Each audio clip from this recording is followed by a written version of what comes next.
Hi everyone, welcome to Deep Geek, and this is my first ever Q&A live stream, which I'm really excited about.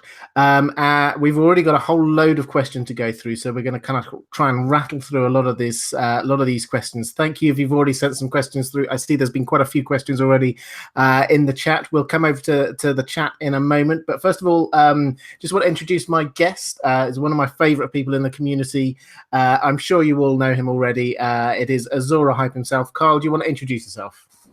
Hey everyone, for those of you that don't know me, well, thanks Robert for that illustrious introduction. I'm Kyle. I have a YouTube channel named Azor Ahype, and I love theorizing and doing Game of Thrones videos like Robert. So thanks for having me, Robert.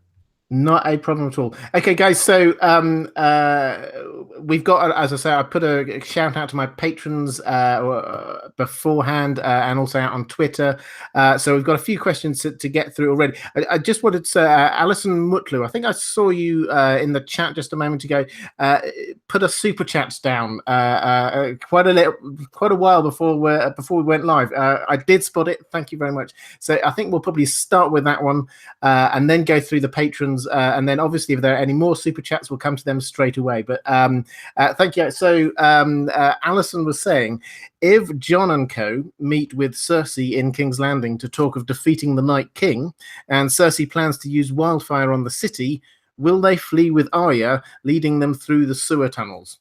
Now, I'll just say, first up, for as you know, if you watch my channel a lot, don't really go in for like set leaks or any kind of leaks of plots or anything like that. So we're not going to get into that, but obviously we're going to be speculating about season 8. So if you don't want to hear that, then now's your time to click away. But Kyle, first of all, sent you this one already. Did you have any thoughts about that? Yeah, it's interesting. I think that obviously Cersei is mirroring the ascension of the Mad King. That's a parallel that we can definitely make in the story. We see obviously the look that Jaime gives Cersei, and we see him return to the thing that he tried to prevent the Night King, not the Night King, the Mad King from doing. I think it's definitely a possibility. We don't know if wildfire is something that can affect the White Walkers. I'm not sure if we will. If it will be a weapon against the White Walkers, but if it does happen, let's say there's a scenario, where Cersei tries to do the thing, someone's probably going to kill her, and then it still might happen anyways. Someone like Arya, who is probably going to be in King's Landing, I actually think that the whole final battle can be in King's Landing, definitely for show purposes. I think that's where it's going to go down, maybe the Trident in the books, but I think that could be a possibility for sure.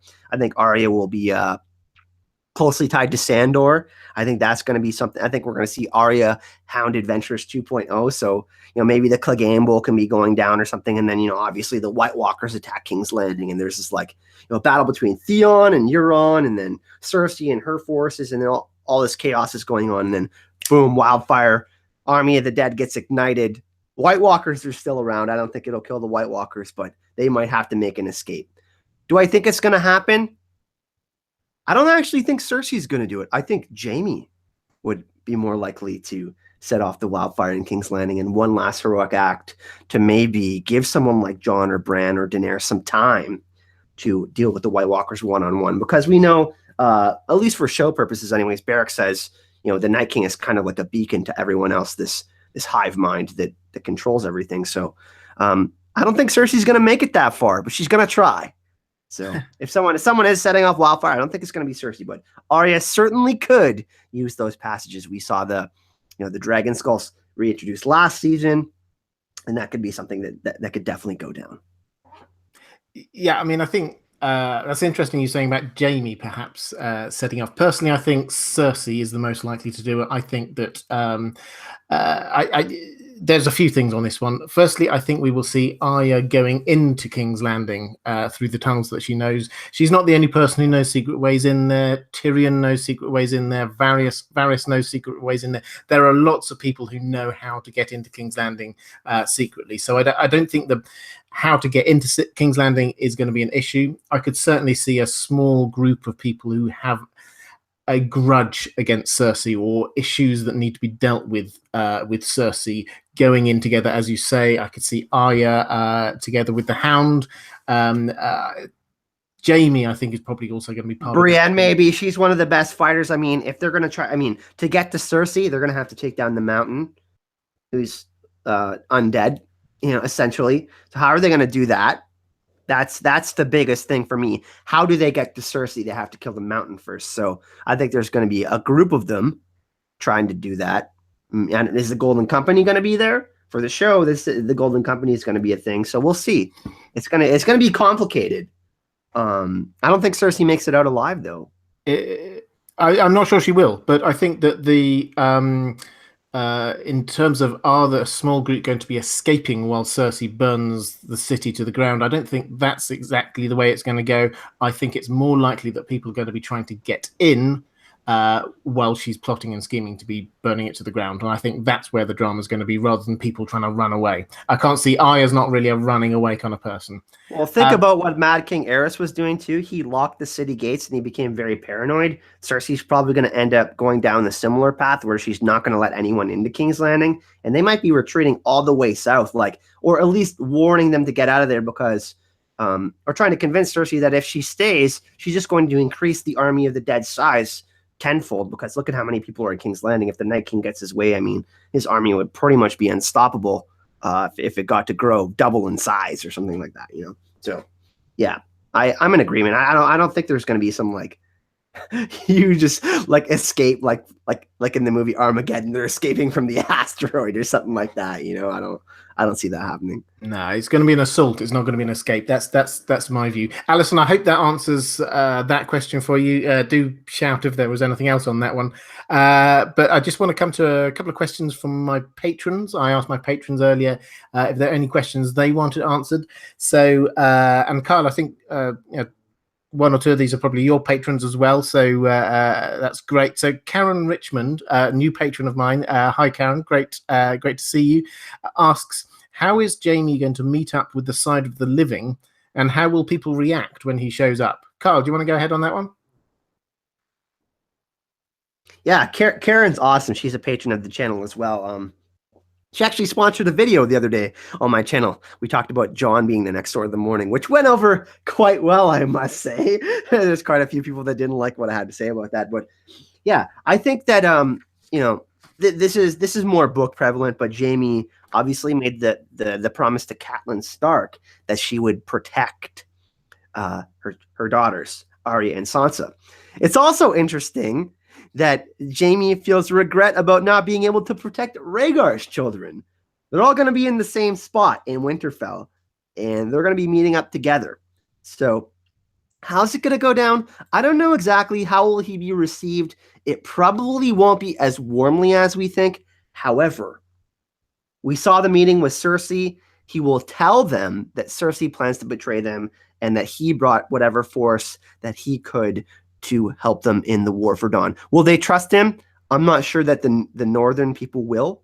It's going to be difficult with Daenerys around as well. We heard people like Bronze Yohn say never trust a Targaryen. The same thing could go for a Lannister. I mean, they were the ones who, Tywin was the one who instrumented the Red Wedding. So it's going to be difficult, but I think ultimately Jon is someone he's the leader, and he's going to and Tyrion's there and Davos, and cooler heads will prevail, and they'll be like, hey, we need to work out a plan.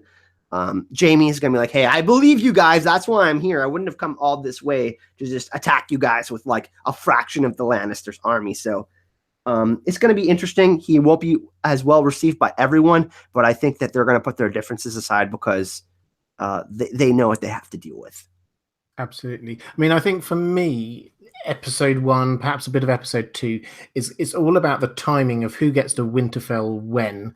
Now, how Jamie is received is going to be a matter of when he gets there, because frankly, if he arrives after Daenerys has already arrived there with the whole, dragons and Jon and all the rest of it, he's actually a sideshow. He's actually less of a huge political issue. As Carl said, I agree that as if he can give the information, hey, she's double crossing you, then that's actually really important. I think a lot of people are suspecting that's the case, but I think that actually that's the information that he can give that will help convince them that he's on their side. The other thing is that there's a Lannister army in the Riverlands at Riverrun at the moment. I could certainly see him picking them up, and possibly also Bronn on the way up, and just going up and say, right, here's the army, you take control. If you want me on board, then I'm here to help. If not, then this army is yours because it was promised to you. So I could see him coming up with some gifts effectively. And I can see that Tyrion will be absolutely key here because, you know, he still kind of likes Jaime. There's still a brotherly love going on there. And I could see he could be a person to persuade people to actually trust Jaime. So that's how I could see that one go down. The biggest thing, I think, is that Jaime's going to be there when Jon is revealed to be Aegon Targaryen. That's going to be huge. Jaime idolized Rhaegar and all of those people who were in the Kingsguard. Rhaegar was a good person.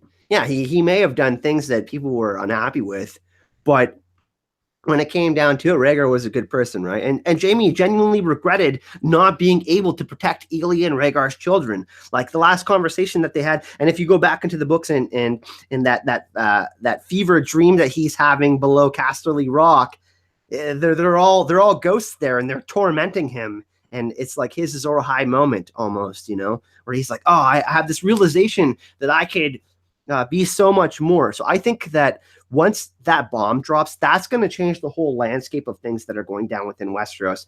And if Jaime is like, you know what, I think my sister is not is unfit to be queen, and Jon, you're actually the legitimate heir with Daenerys there, like that's going to complicate things even more. But I think that Jaime, he's an intelligent guy when he's away from Cersei. Let's just put it that way. And he's I think he'll see the light, you know. Absolutely, I agree, and I think so. He on the show has been on a lot slower character arc than he is in the books. In the books, he's already in his heart separated a lot more from Cersei, and it took him a lot longer to do that on the show. So I think we're going to see a huge speed up of this, and so I think he's going to have a complete change of priorities that we'll see quite early on. Just in there, I see we've had another super chat. Lost for words, £10, 10 British pounds. Again, currency, I understand. This is good. Thank you so much. That's really kind. Thank you. I mean a lot. It means a lot to me. My $5 Canadian is like one pound, so you don't want my donations. Depends how much you donate, Kyle. Always welcome. Always. But just to get on to Karen Richmond's second question, which is, what are the tinfoil theories you think might be true, and what are the ones you hope are true? Now, my patrons will know that I'm actually going to be doing a video on this one very soon, because my $10 patrons now get a chance to vote on what videos I make. And one of the two which came out top, and I decided to make both in the end, one of the two which came out top was 3 tinfoil theories that I actually like. So if it's okay with you, Karen, if you hold off for just a couple of weeks or so, I'm going to do a whole video on this one. But I will throw it over to Kyle. Kyle, are there any tinfoil theories that you really like or hope are true? Yeah, I actually spoke about it earlier. I think Jaime is going to blow up the rest of the wildfire. The Song of Ice and Fire is history repeats itself. However, things happen in very different ways than they did before. We see characters progress through the story, and the Song of Ice and Fire is really a story about birth, life, death, and rebirth. And I think that the idea that Jaime would do the exact thing that he tried to prevent Cersei from doing, to kill part of the army of the dead. I actually think that Jaime is going to end up killing Cersei after the Clegane Bowl. I think he maybe he's mortally wounded or something like that, like Cersei stabs him or something like that, because I don't think that Jaime survives the story either. Very, very small chance that he maybe becomes Lord Commander. But I think it's possible that Jaime's Azor Ahype moment, and I think he's just as good as a candidate to be Azor Ahype as Jon would be, lighting the wildfire in King's Landing basically giving enough time to Jon or Bran to kind of fight the Night King one-on-one. Because that army of the dead is going to be so massive. I don't care if there's dragons, man. He's gonna get so far south to the Trident, or at least those areas. How many people is he gonna revive? They're not going to be able to effectively or strategically plan combat like they think they can. So I think that Jaime would be willing to sacrifice himself. And we see the Red Keep in Daenerys' House of the Undying Vision in the show. I'm not saying that this is all true, but I think that Jaime is going to sacrifice himself with wildfire. I think it would just be absolutely crazy for him to do something that he tried to prevent. And he's like, I need to do this, otherwise we're not going to survive. How crazy would that be? I don't know. That's a tinfoil theory that I really like. I think I'd agree in as much that I think Jaime will kill Cersei. I think that that's the logical end to his character arc from being so devoted and attached to her to actually getting to the point where he can kill her. And there was something that Cersei said way back in, I think, in book 1, when she was saying something about we came into this world together and we're going to stay together until we depart the world, or something to that effect. And I could see that as being yes, their beginning and end will be at the same place. They will diverge for a bit, but then their ending will be at the same place. We've had another super chat, and again we've had some real money, British pounds. Michael Palmer. Are you trolling me right now? Is that straight up what you're trying to say? Canadian money is no good. I welcome all super chats and value everyone across the world equally. I'm sorry, I'm trolling you a little bit there, Carl. I do apologise. But Michael Palmer, £12.34. Thank you so much. That's fantastic. Thank you. I do have. You know what I love, Robert, is that we have a lot of the same people who are in your chat that are in my chat. Michael, like, these people are so generous, man. Like dropping donuts like this for us just to talk about things that we love to talk about, nerdy things, man. Love it. It's amazing, guys. I take my breath away. It really is. It's fantastic. Thank you so much. Someone else who we both know is a patron for both of us, and is an incredible support and resource in the community. Crips of Winterfell. He had a few questions. There were a couple which he sent to me on my Patreon page, which I know was specifically for you, Kyle, because I know that it's something that you care about passionately. I gotta troll Crips. Too old. I wish I could do the Maren Trent voice, but Crips is getting up there in age, and I always troll him that he's too old.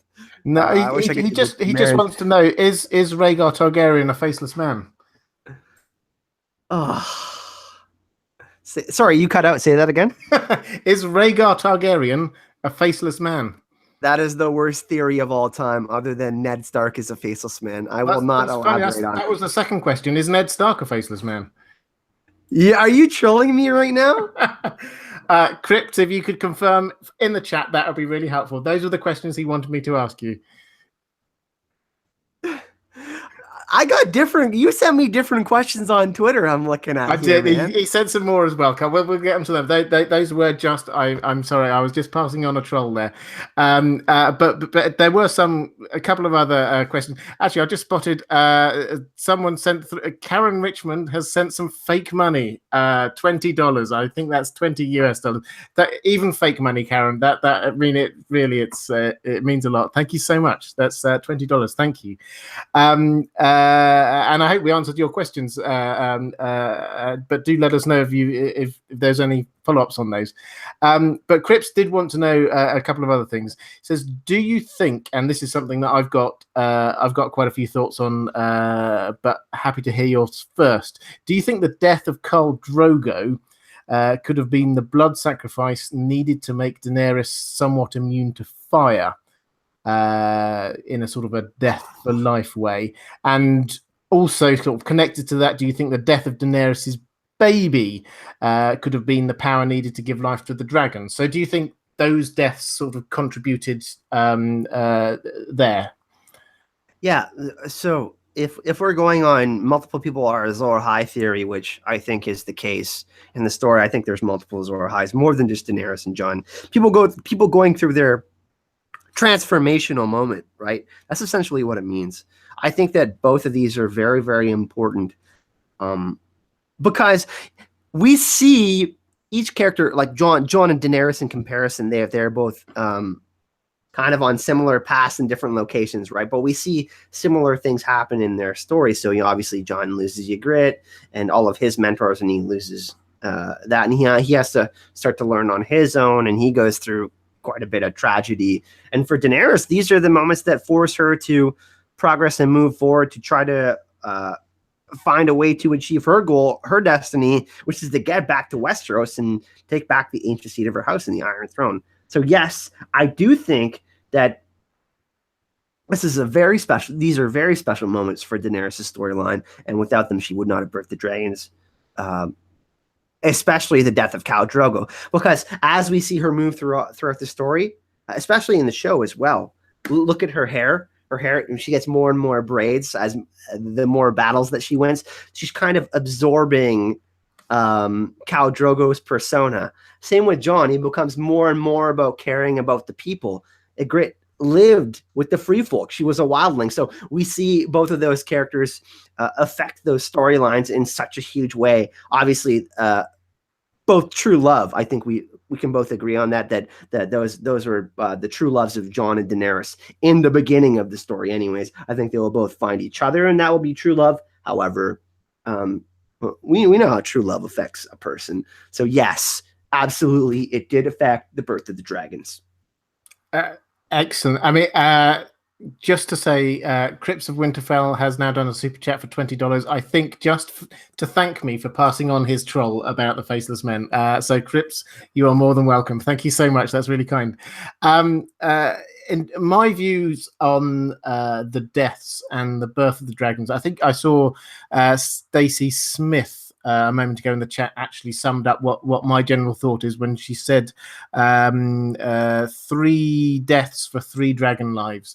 For me, Miri Mazdur said very clearly that this is only death can pay for life. And Dany, it's clear when you reread that chapter, she suddenly realizes this. And then the moment she realizes this is when Miri Mazdur suddenly gets scared because she realizes what's about to happen. There were, and when we're talking about deaths and sacrifice and we see the same kind of thing when you look on the side of Dragonbinder, the horn with like blood for you need sacrifices to achieve the magic, and some sacrifices, some blood seems to be worth more in a way, or people believe it to be worth more, like king's blood or holy people's blood or magic users' blood. So these kinds of things, and there were 3 deaths. 3 deaths there in that preceding 24 hours. There was Khal Drogo, who was the greatest Khal in Essos. Effectively, that is a king and a king's blood. There was Rhaego, who was not only Khal Drogo's son, but also Daenerys Targaryen, who was the claimant to the Iron Throne, her son. He died in childbirth, effectively as a stillbirth. And Miri Mazdur herself, who, let's face it, was an incredibly powerful magic user. 3 deaths, 3 powerful deaths were, I think, what was needed. Fire plus those deaths, fire and blood, created 3 lives. That's my personal theory. And the death of the horse, Khal Drogo's horse, when Miri Mazdur did that, was what brought Khal Drogo back into his sort of half-life. So that's my personal theory on what was going on there. You know what's really interesting is me and Gemma just released the Faceless Men episode of our Citadel of Hype podcast today, and we had this during our discussion. And it's like the concept of the Faceless Men, they serve the god of death, but to be able to serve the god of death, they have to be able to live. And we talked about what really Valar Dohaeris and Valar Morghulis meant. And me and Gemma had kind of opposing ideas of what we thought that meant. But if you think about it, without these deaths, Daenerys wouldn't have been able to progress forward in her story. And think about, people think Lightbringer is a literal sword. Daenerys and Jon are kind of the 2 characters that we associate with possibly being Azor Ahype. Maester Aemon said it's not a prince; it could be a princess as well, and it's gender neutral and all of that. I think that these moments essentially make these characters go on this path of change. And that's what we see in the Song of Ice and Fire. That's what it's really about. These people become better than the people than they were before. They change from the people that they were before. That's kind of what George is trying to show us through all of these different lenses, these different point of view characters. And I think that that's what's so crazy about Jon and Daenerys' story, is they're kind of very similar, right? All of their mentors kind of die, and their loves die, and then the people that have influenced their life, change their lives in such different ways. So I think that it's really interesting because Daenerys was really reborn in that moment when her dragons were reborn. She changed as a person as well. So for her to be able to do that, Khal Drogo, Mary Mazdur, and all of that had to happen, which is, so in the end, what does she have to accomplish to survive the story? That's, and that's kind of the next question where it goes, it's like, holy crap. It's going to have to be a lot. Well, I think what she has to do to survive the next story is A, learn to accept that she's actually not the heir to the Iron Throne, and B, learn to accept that the way to get it is not to be firebombing cities. I mean, for me, there's a little bit of character growth that she's still got to be going through. Cripps has just sent through $20. Excellent. Thanks, Robert. He says, you're very welcome. I assume that was in reference to the 3 deaths for 3 lives thing, which I'm personally absolutely convinced on. I think that's what happened. Shall we just have a quick go through, just see if there's anyone you want to just have a quick shout out to? Kyle, is there anyone you just want to say hi to in the chat? Yeah, let's do a quick Funny's Thirsty. We have Amberlyn McKay. We have Nicola Brand the Builder. Cross Country. We have T. Martin is cool. Oh my God. Era Davis, Sonia. We have Sir Roland de Stark, Mel of Winterfell. We have Lady Shar. I believe the next question we're actually going to answer is hers. So she is just getting in here in time. We have John. We have Monica. We have, we have Kelly. We have a ton of really awesome people that I see on both of our channels. We have Stacy Smith, Mara Jade, Starwalker, just a bunch of really awesome people in the chat. So thank you for joining us. I think we have 111 watching right now, so that's awesome. Absolutely, guys. There have been so many amazing people there. Thank you all for tuning in live. It's always amazing when we do these kind of things. That something in the back of your mind goes, "Is anyone going to tune in?" But that you're here, and it's fantastic. Seriously, it means so much just to see the comments go through. That's fantastic, and so many amazing people. I would just list off the same names that Kyle did. Great to see you all. Lady Shah, I picked up a question off of Twitter there, which was there were 3 things. One of which I think perhaps you could particularly pick up on, Kyle, which was on Con of Thrones, because I know I can't make it this year, but you can. So could you just talk about that, or what's going on, when it is, and things like that? So Con of Thrones is in Dallas from the 25th to the 27th. It's in Dallas, Texas. 27th of May. It's going to be really, really fun. Basically, I think there was 150 panels last year. Crazy, all sorts of great content creators, not just from YouTube. I mean, there was a Smokescreen Roars. There's all sorts of podcasts there. We had people like David Peterson, who created the languages for the show and the books. Really, really great guy. We have Kate Dickey, who played Lysa Tully, for example. This year we had Esme Bianca, who played Ross. Gilly is going. Paula Fairfield, the sound designer. There's all that kind of stuff. Those people are doing panels. There's concerts. There's nightlife. So a lot of the bars are converted into events. There's people cosplaying. There's really, really all sorts of amazing things. I didn't really know I was going to go last year until 2 months before I started to GoFundMe, and all sorts of amazing people donated to the GoFundMe to get me there. But basically what I can say to make this short is that it was a life-changing experience, because everyone is there to enjoy the same thing, and it's there to chat Game of Thrones, to enjoy good food, to have 3 days of hanging out with people that enjoy Game of Thrones and A Song of Ice and Fire as much as you do. And I highly recommend anyone that has the opportunity to possibly go there, absolutely go do it. It's all I can think about pretty much every day is returning, other than making videos for you guys and interacting with you guys, is getting back and traveling and meeting new people and seeing some of the same people that I met at the last event. So I'm going to be going This year, Gemma, who is Secrets of the Citadel, is going to be joining me. She's going to be staying with me. A few other people I know from Patreon and Robert's Patreon are going to be going, who have reached out. We're going to set up a dinner and a meetup and in the hotel where the actual convention is going to be. We're going to have drinks and all sorts of good food and stuff. That's going to be going on. And yeah, we're going to be doing like live podcasts and in collaborations with like History of Westeros and other YouTubers and stuff. All sorts of crazy stuff is going on at Con of Thrones, but anyone that can go, I know it's expensive to get to Dallas if you live far. I know that because I live in Northern Ontario, man. Flights and hotel are pretty crazy, but just a really amazing event. Watchers on the Wall is one of the pillars who put this on, Sue the Fury and those kinds of people, and then Mischief Management. And they did an absolutely fantastic job last year. It was amazing. Nashville was really fun. Fantastic. I'm really jealous that I can't make it. I have to say it looks amazing. One thing I will say, Robert, is let me get this here. People have a good laugh out of this. This is Tripodric. My tripod of my camera, Tripodric. I will be bringing this with me, and I will be filming. I'm actually going to be in Houston for 2 days, meeting with Blaze Manga, and then I'll be in Dallas for 5 days, and I will be filming like 2-3 hours a day at Con of Thrones. So there's going to be like 10 to 15 videos that I'm going to be making from Con of Thrones for those of you who can't attend. Fantastic. Okay, I'm just going to take a quick pause here just to say a couple of things for my patrons, for subscribers to my channel, a couple of bits going on. Westworld. I know lots of you are big fans of Westworld. I am too. April the 22nd is when season 2 starts. I've been doing weekly videos on Westworld, and this Tuesday coming, I'm going to be doing my first live stream about Westworld, which I'm really looking forward to. We're going to be looking at season 2. We're going to be looking at the trailer. We're going to be seeing what is it that we can learn from that is actually what will happen, what do we already know, because there's actually quite a lot of stuff that we already know about what will be going on.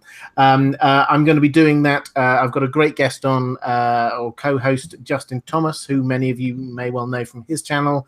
He also runs the Westworld Amino, so he really knows his stuff about Westworld, so I'm really looking forward to that. It's going to be same time as this, 6 p.m. EST on Tuesday. I'll obviously flag it up in all the usual places, but it'd be great if you want to come along for that. That would be excellent. On Patreon, I just wanted to flag up that I've already mentioned my $10 patrons who get to vote on videos coming up. One of them is going to be the one on tinfoil theories I like. The other one people wanted was on Qyburn, so you're going to be seeing that coming up at some point in the next couple of weeks as well. And then finally, just to say that I've decided to do a bit of extra bonus audio narration for you that I did, as I do every month, narrating a chapter from the Winds of Winter.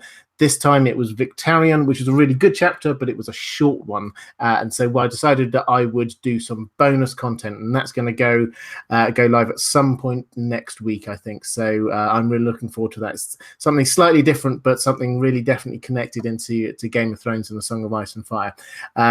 So all $5 patrons and above get access to that automatically. Carl, is there anything that you want to just flag up, tell people what you're up to at the moment? Yeah, I don't know if anyone can see this. I'm going to move my camera. I just got a new iMac today, so I'm going to be learning that. Really excited about that. I've got videos in the works. I'm trying to learn some new editing programs so I can make better quality videos, more HD, more visually appealing videos for all of you. That's what I've been doing, but I will be doing a continuation of the Azor Ahype myth and legend, the last year I've been focusing a lot on that. But next, I'm actually going to be doing a series of breakdowns on the Dragon Glass cave scene and all the symbols that we see with the Children of the Forest and the White Walkers. So I know a lot of people are kind of confused at some of the symbols that they are seeing, but a lot of these symbols are reflected within Greek mythology, Egyptian culture, and all of these different cultures that are kind of years and years before us that we kind of forget about in human history. So that's something that I really want to explore, to kind of see if we can't get some more clues on how we think the story might end with the God's Eye and the White Walkers and all of that. So that's something that I'm going to really be focusing on in the future. Fantastic. Okay, and guys, if I didn't say it at the beginning, do check out Carl's channel. I'm sure most of you already subscribe, but if you don't, and if you want really good content, regular content, the link is down in the description. So please do check that out.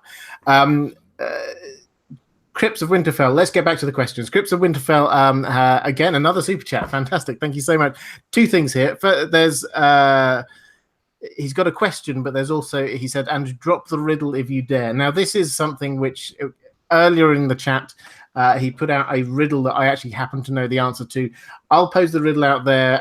If you want to try and guess what the answer is while we discuss this next question, then I'll tell you what the answer is. The riddle is, which house of Westeros, which house in the Seven Kingdoms makes the best beds? That's the riddle, and I'll give the Lannisters. the answer. I'll give the answer later on. But the other part of that was the question, which Nicola Duracan wants to know if you feel that House Stark will go extinct. And this was directed at me, but actually, Kyle and I did a live stream pretty much on this exact subject about a month ago. So if you want to go back and check that out, I think it was called something like "Which Starks Will Survive," and we went through Arya, Bran, Sansa, and Jon, and came to some conclusions between. We talked about Rickon, but we both agreed that he's toast. Absolutely. In the books, he's a goner. He's out of here. So have a look at that for our more detailed answers. But I think what I would say in terms of certainly in the books, Jon is not a Stark. He's a Targaryen. Arya, I can't actually see settling down and being a lady of a house. I think. I've got the theory, which I won't go into in great detail now, but I think in the books she'll end up wogging into Nymeria. Bran, I think, is lost to the Weirwoods. I think he's not going to be keeping House Stark going, which leaves Sansa. I think Sansa will survive. I think Kyle agrees, but you can tell me in just a moment. Personally, I think Sansa will survive, and I think she will be the Lady of Winterfell. The Starks' fates are bound up with what their direwolves' names are. I think she'll be the Lady of Winterfell. I think the only possible wrinkle there is if George R.R. Martin wants to come back to this idea of basing this on the Wars of the Roses. That's what I was going to say next. Which is, in that case, why don't you Carl, go ahead. Tell us that theory. Well, I mean, if it's going to end like the War of the Roses, that means that the two major houses will join their houses. Tyrion and Sansa will get remarried.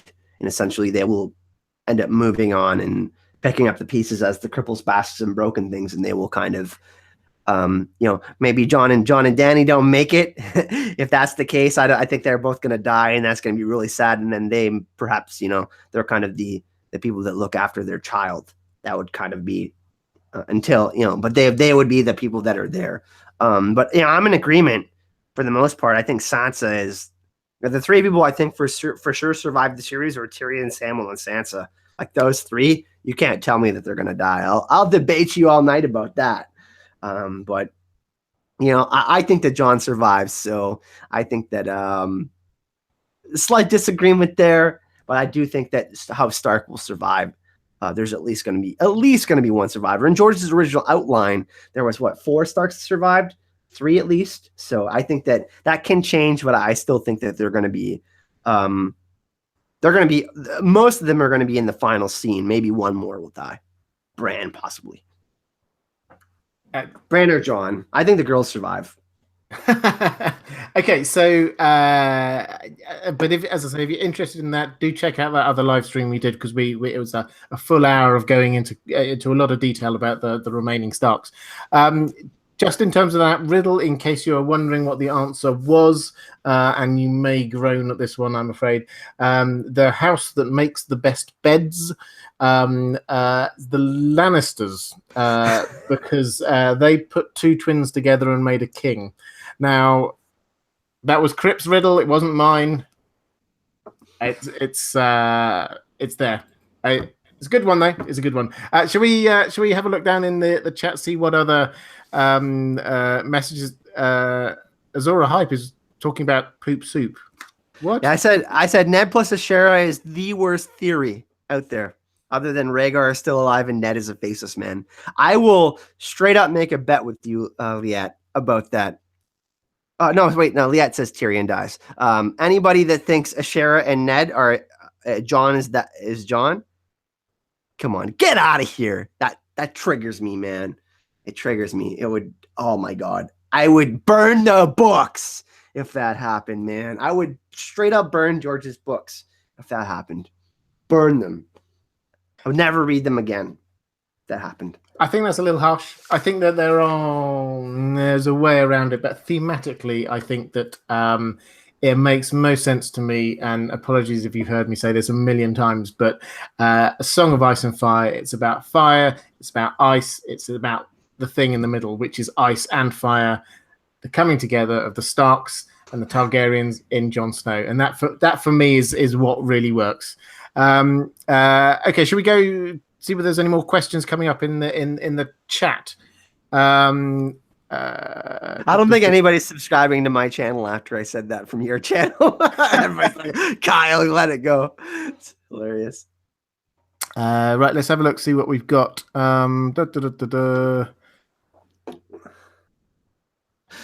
Oh, we've got hang on. Karen Richmond says, "Tell us how you really feel, Kyle." $20, thank you, Karen. And Kyle, how do you feel? Do you agree with that or not? We need another book, is what I think we need. Okay, the amount of speculation that has gone on since it's been 7 years since the last book now.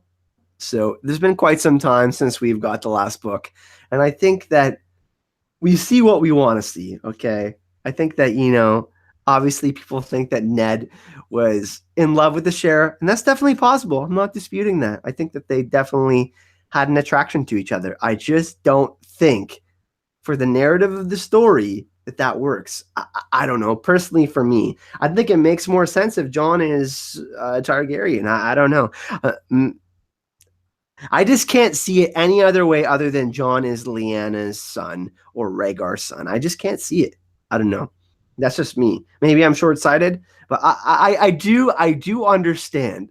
People don't take me seriously when I say I get triggered about it. I love that you theorize about these things. I just personally don't agree with the theory. That's it. But I do understand why people think that. There's definitely evidence for it. Well, that's what people think anyways. Well, I feel slightly tied in by this because I did a long time ago. I did do a video called "Is Jon Really a Targaryen?" where I went through all of this evidence, and I kind of left it open ended at the time. I think I've got pretty clear views now because I left with a few questions, things that I didn't quite understand. I think I've now come to my conclusion on that, and at some point in the next few months I'm going to do an epic video, I think, setting out exactly what happened at the Tower of Joy. So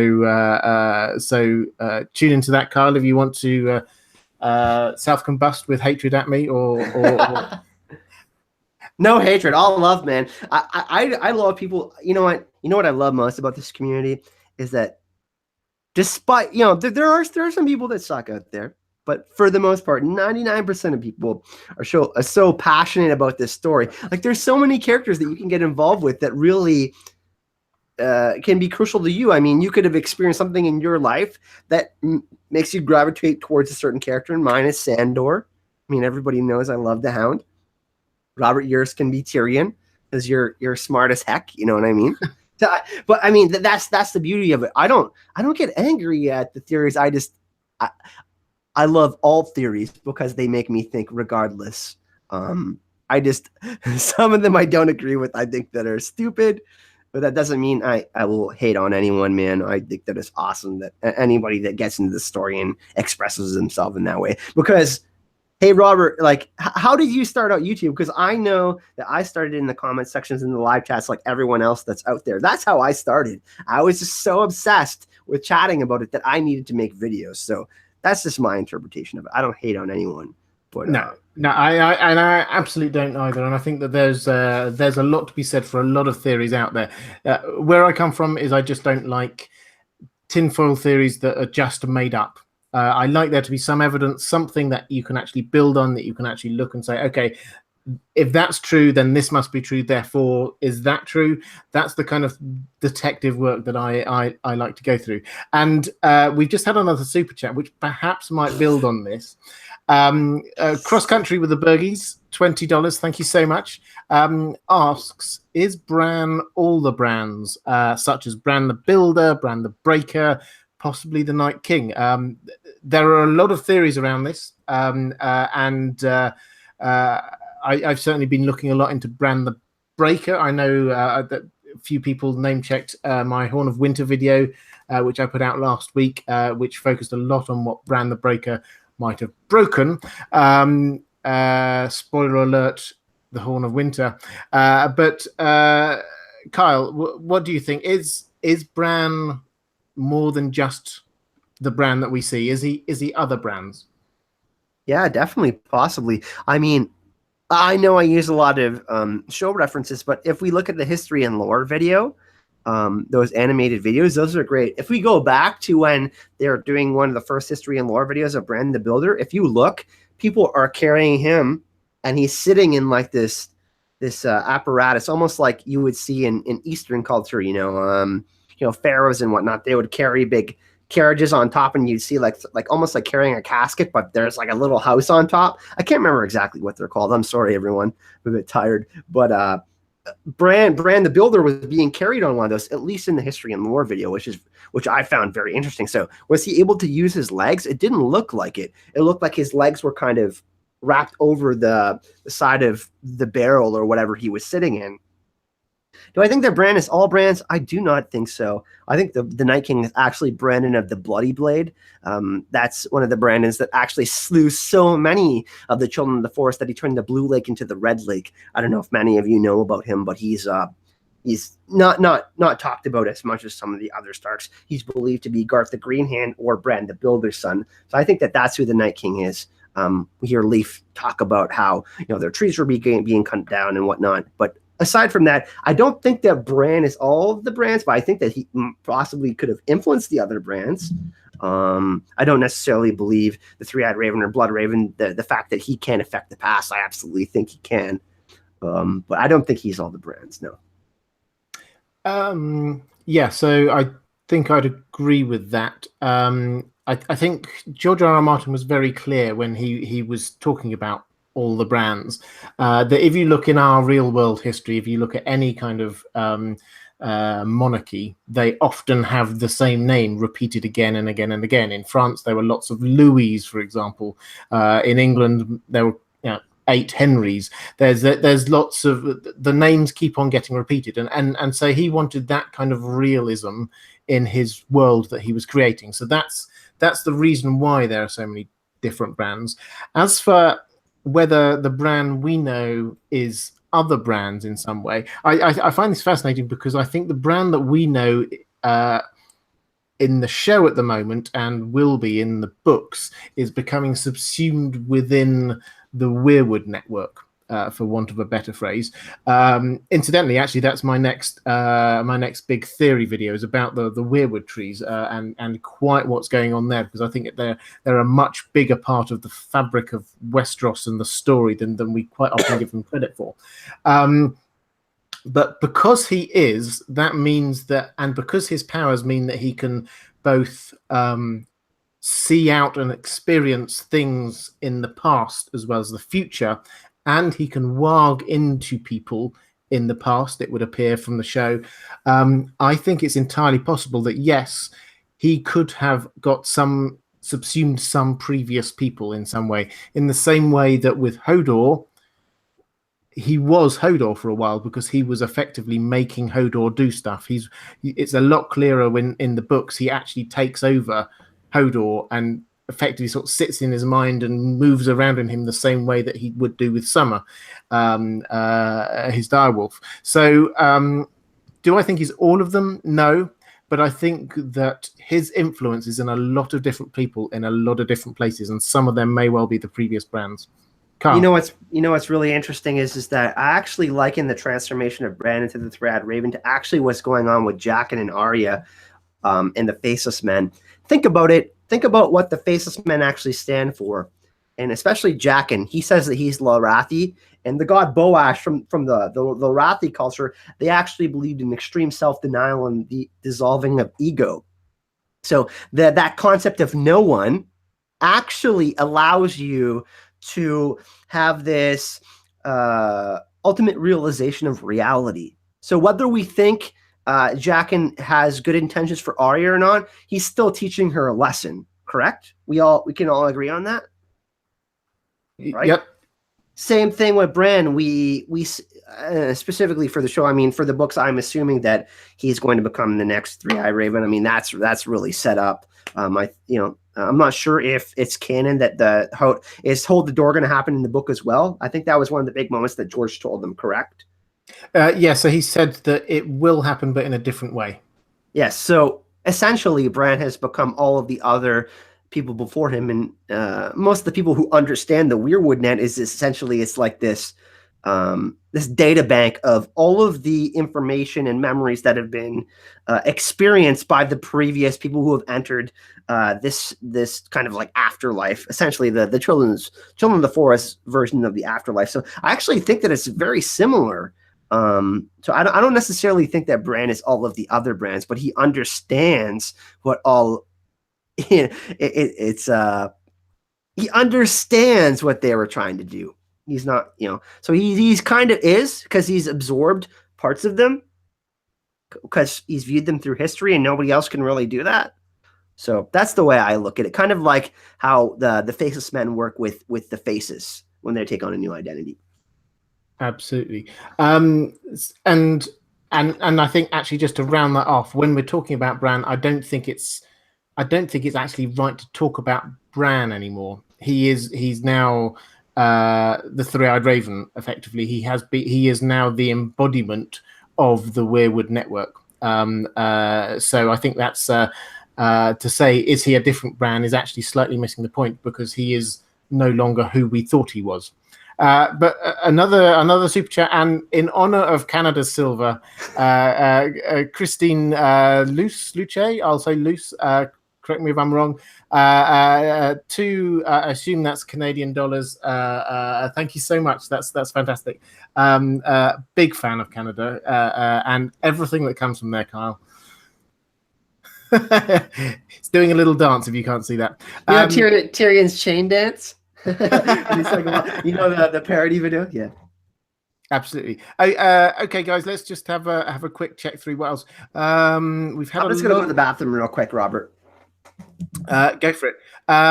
Okay, so we've got Stacey Smith actually just picking a few questions at random out from the chat here, guys. But Stacey, you've said, do you think that Longclaw's White Wolf is made of weirwood, and therefore that Bran may be able to warg into it? It might be. I actually don't know. It's white, so it's entirely possible. Maybe somebody could check that up. It might be something that's known. I have to admit I don't know that. Do I think he could warg into it? I don't think it works quite like that. Maybe it does, but there's a lot. Weirwood is everywhere in terms of the big structures of Westeros. If you look around, people know about the doors to the House of Black and White, but also the blacksmith, Tobbo Mott, the blacksmith in King's Landing. He's got weirwood going on there. It's on the table for the White Cloaks in King's Landing. So there's a lot of it about. Once it's been cut, I don't think Bran can warg into it in the same way. Although I think that's a really interesting point about the warging, because effectively, I personally think my theory is that the warging skills that allow Bran, or indeed, I think at some points the Children of the Forest, to warg into other creatures is what has allowed initially the Greenseers, the Children of the Forest Greenseers, to move into the trees. I think it's the same root magic. Kyle, we were just picking up on Longclaw's White Wolf, whether it's made of weirwood and whether that means that Bran could warg into it. I had to admit to not knowing the answer to the first one. And for me, you probably came in halfway through a long, convoluted explanation of that I think came to the answer of no, I don't think so. I'm going to say no, I don't think so as well on that one. I've been asked that question before, and I just think it's too complicated, honestly. I don't know. Warging into a sword, what does that really accomplish? I don't know. That's my question. Yes, I mean, I think it's the does that mean Bran would be able to control the sword? I'm not entirely sure. I don't think so. Does it mean that Bran would be able to see out and experience what the sword sees and experiences? Well, potentially, but what we've seen in the show and what I think is hinted at a lot will happen in the books is that Bran can move beyond just seeing and experiencing what weirwood trees can see and experience, but move out beyond them. So actually there's limited value, even if he can in some way warg into it. I think there's limited value for doing that. Okay, let's have a look. Have a quick look. What other question? There was one I spotted a while ago. Just really caught my eye as something that perhaps Carl, you might have an interest in. Jar indeed had a question. Will the sword Dawn? Will that be the sword which kills the Night King? This wasn't a trolling question, Carl. I just think it's just it's something that comes up quite a lot. Is because of the name Dawn. Is that bringing an end to the long night by killing the Night King?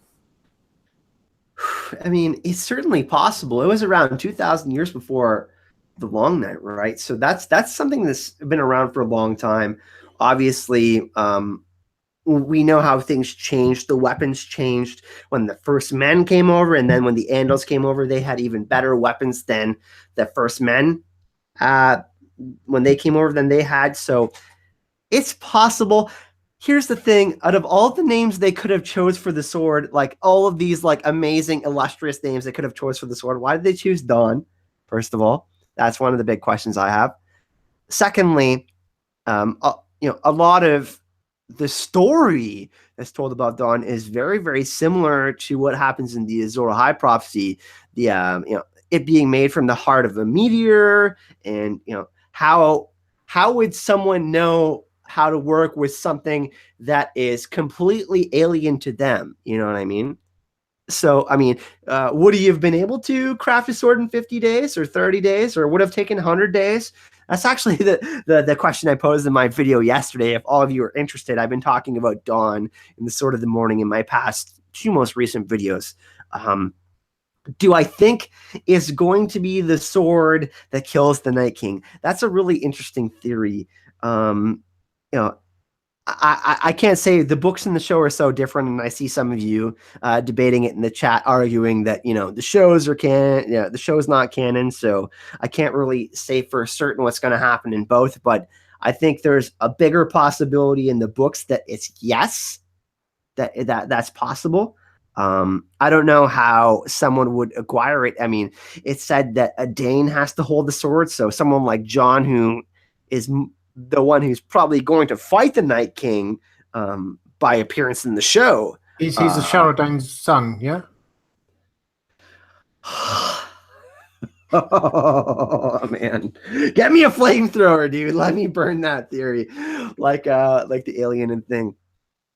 Do I think it's possible? Yes. If the same thing happens in the books where the Night King has dragon glass in his chest, and we find out that the children of the forest are the ones that made the White Walkers, which I think is the same in the books. I think we're gonna figure that out. Experiment gone wrong type view. I think it's a possibility. Do I know the answer? I do not. But would they have? Here's my question: would they have focused on it that much?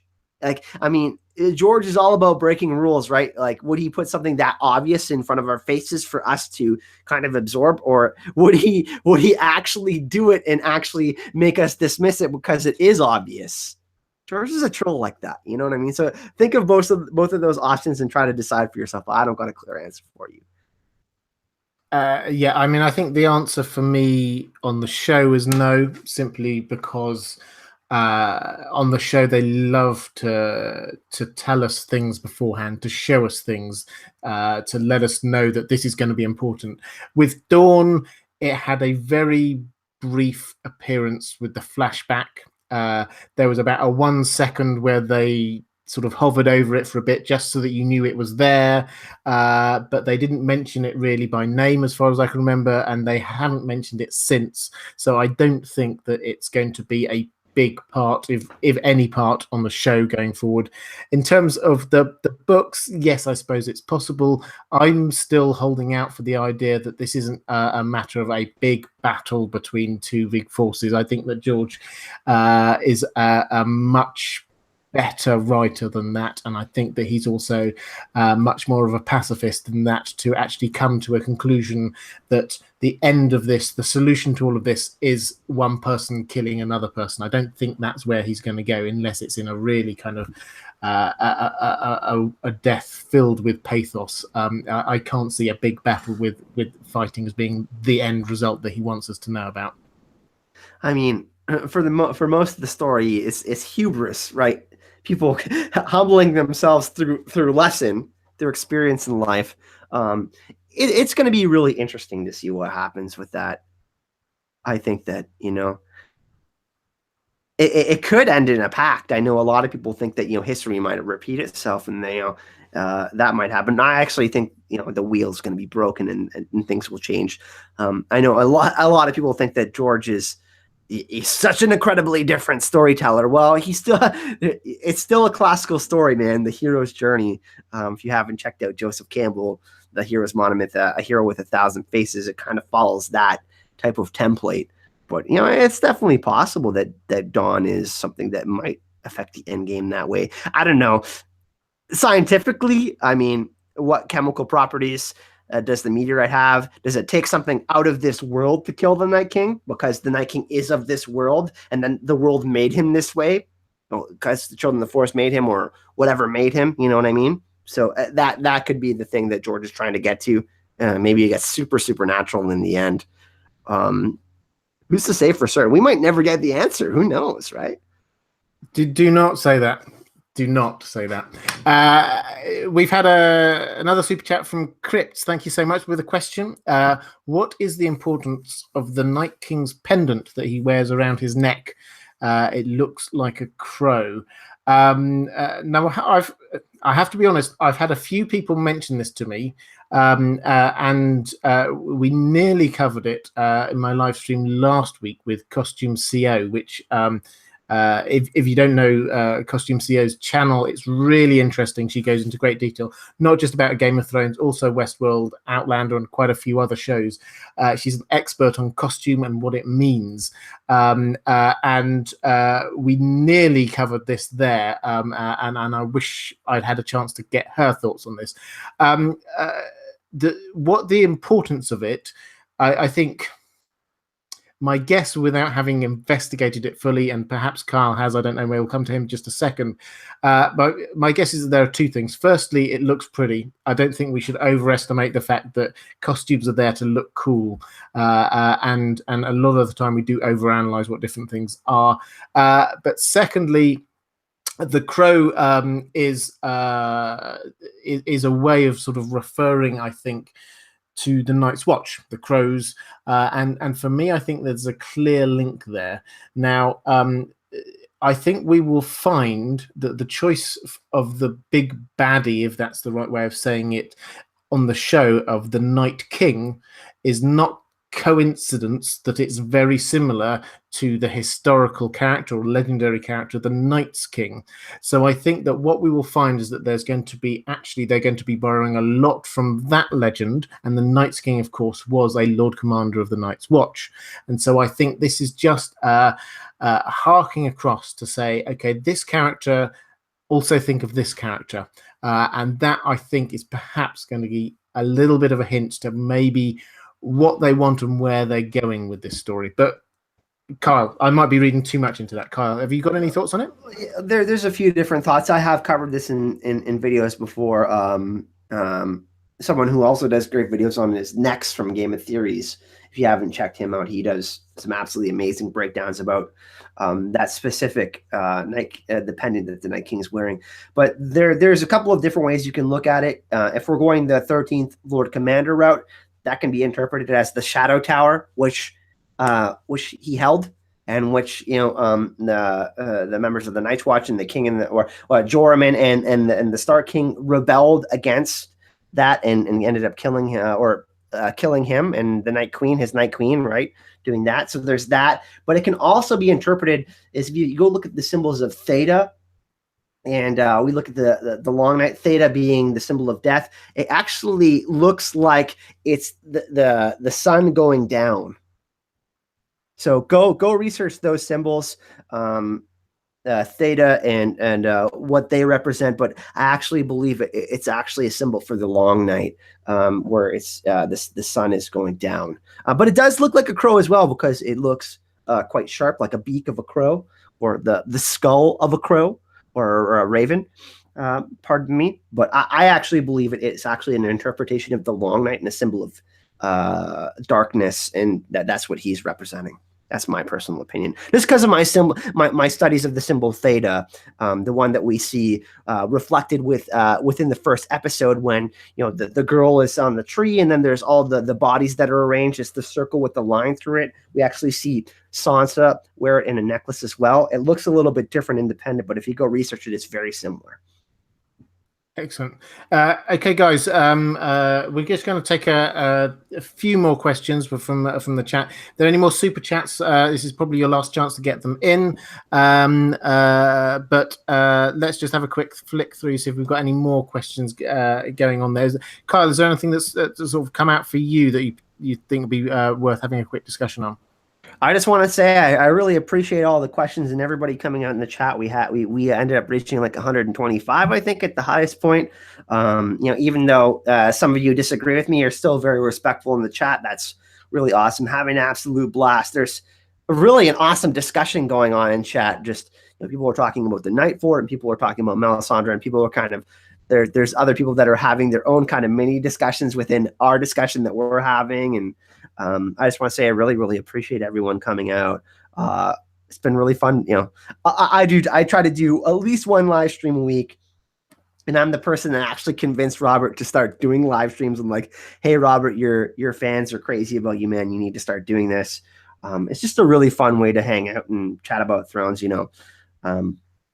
All of you may think that we're doing this to present our ideas, but we're just as excited as you to chat about all of this stuff too. So absolutely agreed. I mean, and thank you. The comments are really sorry for any questions we haven't got to, because it goes through really quickly. So we're just picking out a few. I did get one here, which I think will be quite a fun one from a little while ago. Mr. Monster said, "So is Peter Baelish still alive?"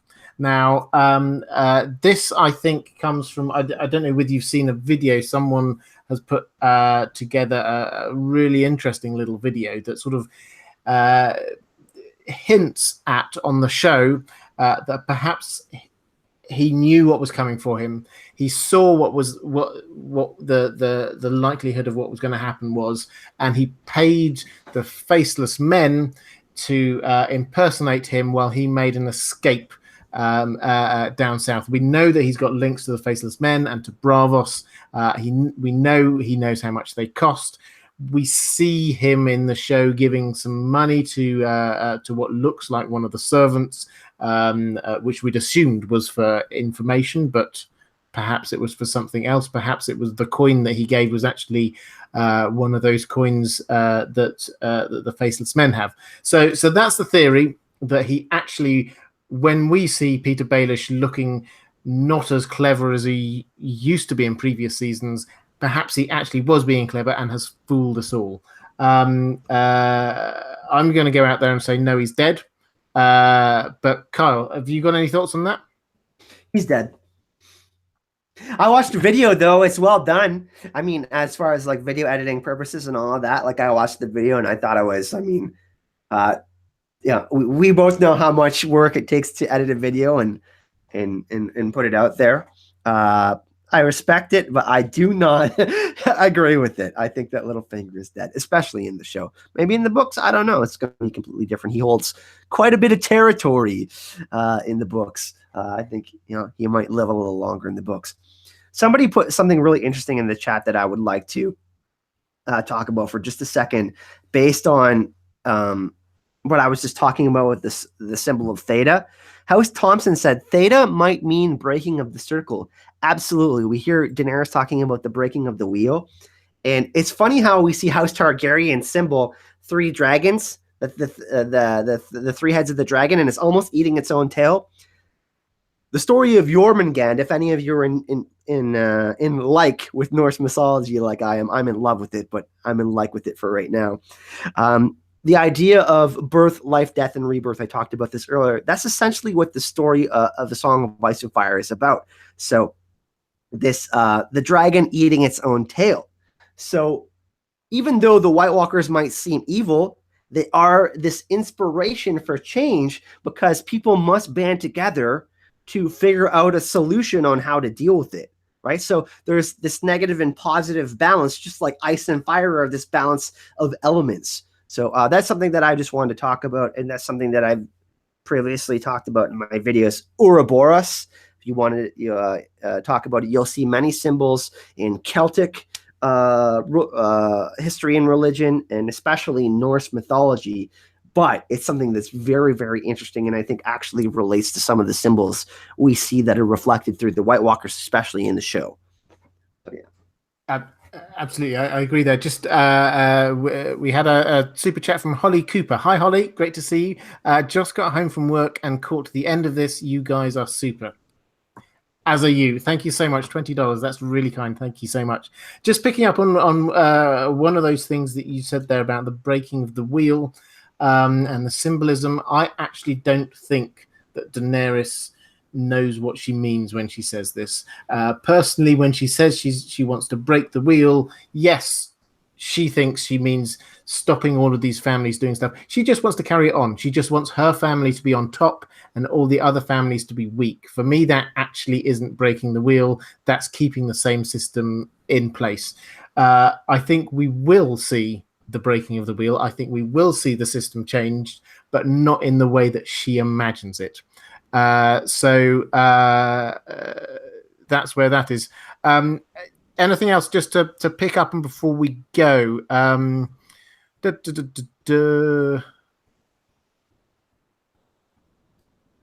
Arde Achilles says, ouch, my teeth hurt from that tinfoil. Baelish is dead. I agree. Absolutely. Anything more? Okay. I think I'm probably going to wrap that up now, guys. Thank you so much to everyone for the chat. It's been an amazing chat. As I say, this was my first Q&A, so I wasn't really sure how it's going to go, but we had more questions than we could get through. So thank you to everyone for the amazing questions. Sorry if we didn't get to yours. Particular thanks to anyone who did super chats. There was Holly Cooper there. I scribbled down, and I'm sure I've forgotten some people, but there was, who did we have? We have Alison Mutlu, Lost for Words, Michael Palmer, Karen Richmond, Crips of Winterfell, and Cross Country as well. If you did super chat and I didn't scribble your name down, I do apologize. It will have been because I've been far too busy actually answering whatever question you've been doing. Thank you so much. Carl, do you just want to say goodbye? Remind people where to find you on the internet? Yeah, thanks for having me, Robert. I really, really appreciate you inviting me to do another stream. I think this is the third one we've done together. Really, really fun. Anytime you need me to come on, I'm down. You can find me on the YouTube channel Azor Ahype. Been working recently, like I said, on a lot of the history versus legend videos. I've been loving researching on Azor Ahype and the Last Hero. Some of the things I'm definitely influenced by is Arthurian legend, the legend of King Arthur, and some of the other historical elements that George likes to mix within the Song of Ice and Fire and a Game of Thrones. So that's what I'm kind of trying to do on the channel. I'm really trying to break down where George got his ideas from, then compare them to what we have, and then kind of try to give a comparative analysis or theory based on the research that I found. But thanks again for having me. I'm Azor Ahype. You can find me on YouTube, Azor Ahype. Excellent. And thank you so much for coming on. You are, as I keep on saying, you're such an amazing part of this community. Great videos you produce, and a real friend to me as well. And so thank you so much for being there. Guys, thank you for the chats. Just a quick reminder, this Tuesday, my first ever live stream on Westworld. I'm really excited about that. I hope you can join me 6 p.m. EST. I'll be setting that up in the next couple of days, but do come along to that. If you're my patron, again, thank you. Really, it means so much to me. $5 patrons, look out for the bonus audio narration coming soon. $10 patrons, look out for the videos that you requested that I make over the next couple of weeks. Thank you, everyone. I've really enjoyed this. This has been fantastic. And definitely I'll be doing one of these Q&As again at some point soon. Take care, guys. I'll see you soon.